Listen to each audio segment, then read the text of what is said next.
And that is quite the scene to behold. We start with breaking news out of Israel. Champagne corks popping, cheers, hugs, and even tears. This time, tears of joy. The remaining hostages are finally coming home. Israelis celebrating the deal with Hamas, phase one of President Trump's plan to end the war. And the people of Gaza also breaking out into song and dance, many calling it a historic moment that could finally bring peace back to their war-torn, ravaged region and let them rebuild and return to a normal life. Emotional moments on both sides as the plan calls for all remaining hostages freed and Israeli troops partially withdrawing from Gaza. We have live team coverage in the region and reaction from the White House. NewsNation's Robert Sherman starts us off this morning from Tel Aviv. Robert, good morning. Definitely reasons to celebrate.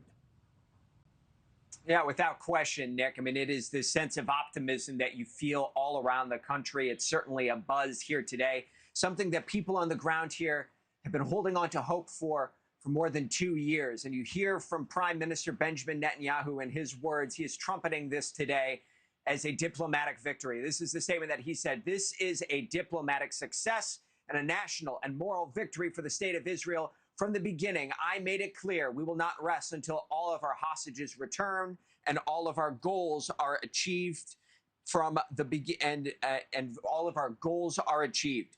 What has made these negotiations so different on the ground here, Nick, is the fact that Hamas has been taking pressure from all different directions, not just in the West, not just from key mediators such as Qatar here in the Middle East, but also internally as well.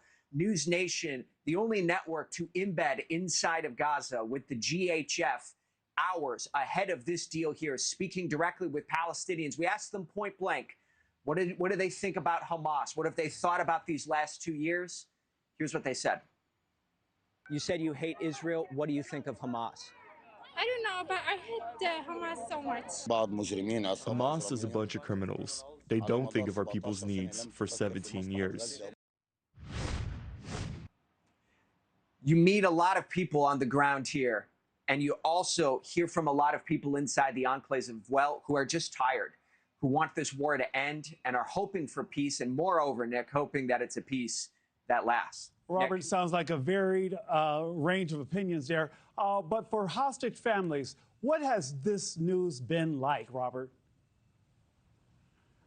Yeah, what I would say here, Nick, is that it has been a moment that they have been waiting for so long. There has been so much hedged optimism and skepticism throughout this whole process because they have seen deals get to the finish line only to fizzle out in the end.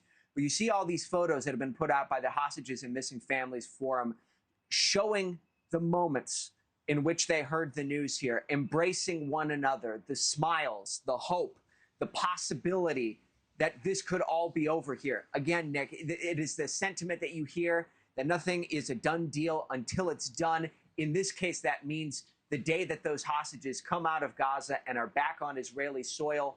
But they do believe that that is happening.